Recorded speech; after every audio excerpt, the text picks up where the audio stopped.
Benvenuti, cari viaggiatori delle emozioni, nel cuore pulsante delle storie che contano. Benvenuti a Gossip alla turca. Spesso, quando guardiamo le stelle del firmamento televisivo, vediamo solo la luce che emettono, dimenticando che anche le stelle, per brillare, devono bruciare. Oggi vi invito a sedervi con noi in un angolo di intimità, lontano dai riflettori accecanti e dai flash frenetici, per ascoltare una storia che non riguarda il glamour, ma la sopravvivenza dell'anima. Parleremo di Afzal Kaya, della sua caduta e della sua risalita, e di come una figura a noi molto cara, Satay Ulusoy, sia stata il faro nella tempesta. Ma prima di aprire questo diario segreto, vi chiedo di compiere quel piccolo gesto che unisce la nostra famiglia. Lasciate un mi piace se credete nella forza della verità, iscrivetevi al canale per non perdere le nostre narrazioni esclusive e, se volete sostenere il nostro lavoro di scavo emotivo, cliccate sul tasto Unisciti. Siete pronti a guardare oltre la maschera? Iniziamo. La confessione non è giunta a noi avvolta in filtri patinati, né è stata servita su un vassoio d'argento tramite un comunicato stampa studiato a tavolino dagli agenti d'immagine. È scivolata fuori in modo semplice, disadorno, privo di vernice, come se Afzal avesse sollevato una pietra pesante con entrambe le mani e l'avesse finalmente deposta a terra, esausta ma libera. La sua voce, mentre parlava, manteneva una fermezza ammirevole, ma i suoi occhi raccontavano storie di anni, non di giorni. Ha rivelato che, quando le sue emozioni montano come una marea inarrestabile, quando il mondo interiore minaccia di esondare, lei cerca istintivamente qualcosa da assaporare, qualcosa da tenere, qualcosa che la radichi alla terra. Non era un argomento di conversazione leggero, destinato alle copertine di moda che celebrano diete e lifestyle irraggiungibili. È atterrato nelle nostre coscienze come una verità assoluta, tenera, priva di difese, innegabilmente umana. Con questa semplice ammissione, Afzal Kaya non ha lanciato una nuova tendenza salutista. Ha lanciato un filo invisibile attraverso la stanza, legandolo al polso di chiunque, almeno una volta nella vita, abbia usato un sapore familiare per placare un dolore privato. Osservato da lontano, attraverso la lente deformante dei social media, il 2022 di Afzal sembrava un rullo di vittorie ininterrotte, fotografie eleganti che irradiavano sorrisi dalle prime cinematografiche, titoli di giornale stampati in caratteri brillanti, calendari riempiti fino ai margini di impegni prestigiosi. Ma noi di Gossip alla turca sappiamo bene che le luci più intense proiettano le ombre più lunghe, e all'interno di quelle ombre, l'aria può diventare gelida, quasi irrespirabile. Ricorda un pomeriggio in particolare, quando la stanza sembrava oscillare come in una tempesta perfetta, e persino respirare, quell'atto automatico che diamo per scontato, doveva essere gestito dalla pura forza di volontà. Voglio chiedervi una cosa, con il cuore in mano. Vi siete mai sentiti sopraffatti dal giudizio altrui, al punto da dovervi ricordare come respirare? Qual è stato il vostro porto sicuro in quei momenti? Scrivetelo nei commenti. Qui su Gossip alla turca, le vostre storie sono preziose quanto quelle delle star. In quel vortice di caos mentale, una frase pronunciata dal suo terapeuta ha messo radici profonde nel suo spirito, rifiutandosi di essere estirpata. Non era un incantesimo magico e non ha zittito il mondo esterno, ma ha dato una forma al suo dolore, rendendolo gestibile. Suonava così: è difficile, e sta accadendo. Prendi la speranza sul serio. Sii coraggiosa in piccoli modi. Lascia che il tempo faccia il suo lavoro. Pratica la pazienza come se fosse un mestiere artigianale. Afzal ora stringe quella frase come si potrebbe stringere una vecchia fotografia che non sbiadisce mai. Quelle parole non hanno cancellato il rumore, ma lo hanno etichettato, e nominandolo, hanno allentato la sua morsa soffocante. Ha smesso di lottare contro l'oceano e ha imparato a sedersi accanto alla marea, aspettando che si ritirasse da sola. Quando parla del cibo in relazione a quel periodo oscuro, c'è una dolcezza nelle sue parole che quasi spezza il cuore. Non lo dipinge come un fallimento o un lapsus nella disciplina ferrea di un'attrice. Lo descrive come un'ancora gettata in acque agitate. L'odore di qualcosa di semplice e caldo, il primo boccone legato a una memoria ancestrale di sicurezza, il piccolo suono metallico di un cucchiaio che tocca una ciotola di ceramica. Questi minuscoli rituali hanno concesso alla sua mente un semaforo rosso in mezzo al traffico impazzito dei pensieri. Per Azal, mangiare non era una porta d'uscita magica.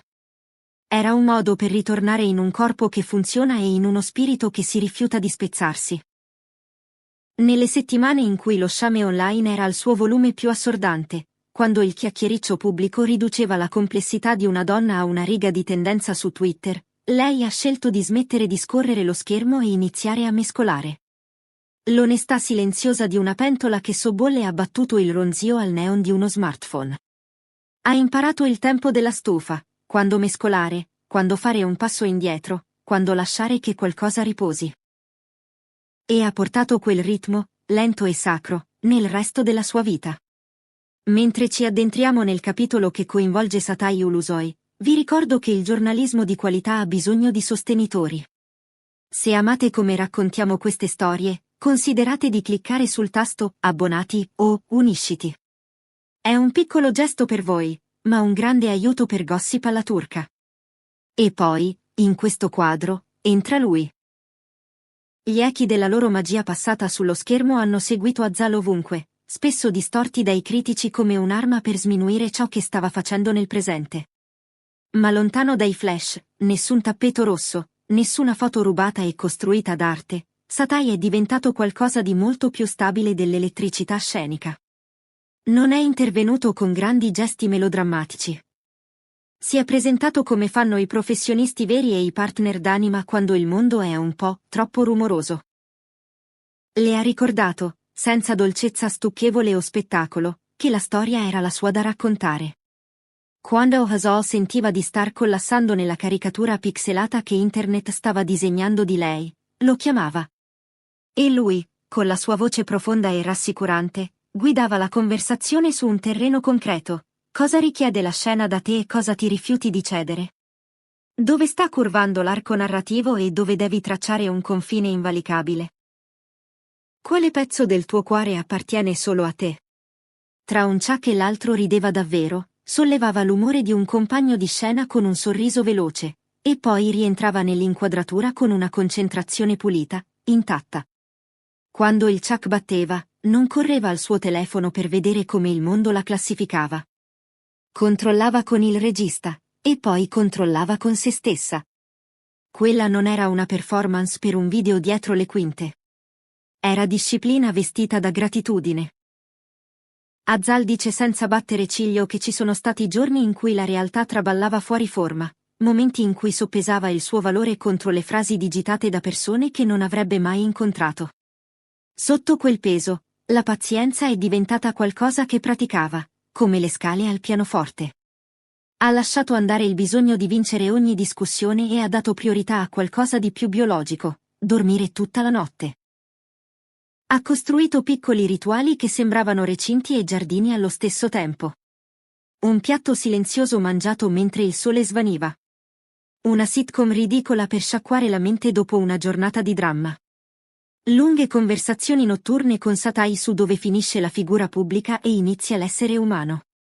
Il mondo esterno è rimasto rumoroso. Ma dentro, il rumore si è abbassato a un ronzio con cui poteva convivere. Ed eccoci qui, stabili sul bordo di un nuovo capitolo. The Eighth Family è più di un titolo inserito in una lista di cose da guardare. È un razzo di segnalazione sparato nel cielo da una donna che ha imparato come rimanere. Rimanere con la sua arte quando il ridicolo cercava di cacciarla fuori.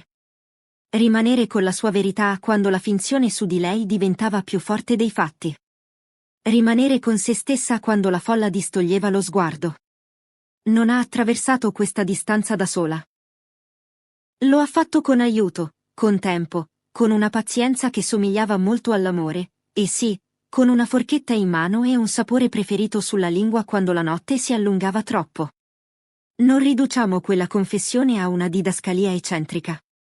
È una vecchia verità che indossa un vestito nuovo. Una ciotola calda non risolverà i grovigli del mondo o non semplificherà una carriera con parti mobili complesse. Ma può rendere possibile sopravvivere stasera. E la sopravvivenza? La sopravvivenza silenziosa, quotidiana, È a volte la storia più coraggiosa che ci sia. Azal ci mostra che non c'è vergogna nel restare vivi un pasto, un respiro, una scena alla volta. Per quanto riguarda Satai, il suo ruolo in questa storia non si annuncia con fiori sotto i flash delle macchine fotografiche. Si manifesta nelle domande costanti che la riportano sulla terraferma. Arriva in chiamate che durano abbastanza a lungo da trasformare il panico in piani. Vive nell'arte che condividono e nella storia che portano, nel modo in cui due persone possono essere un rifugio l'una per l'altra quando la temperatura sale. Il pubblico potrebbe aver fame di un titolo drammatico, di una storia d'amore proibita, ma ciò che hanno costruito è più silenzioso e infinitamente più interessante: fiducia. Quel tipo di fiducia che permette a una persona di salire su un set, rimboccare una ciocca di capelli ribelle dietro l'orecchio e recitare senza il peso di un tribunale invisibile che le preme sul petto. Si poteva sentire sul set nei giorni in cui l'aria era pesante. Azal arrivava presto, con gli angoli del copione ammorbiditi dall'uso, e stava sotto le luci che non sbattono mai le palpebre. Lasciava l'aspettativa di perfezione istantanea alla porta.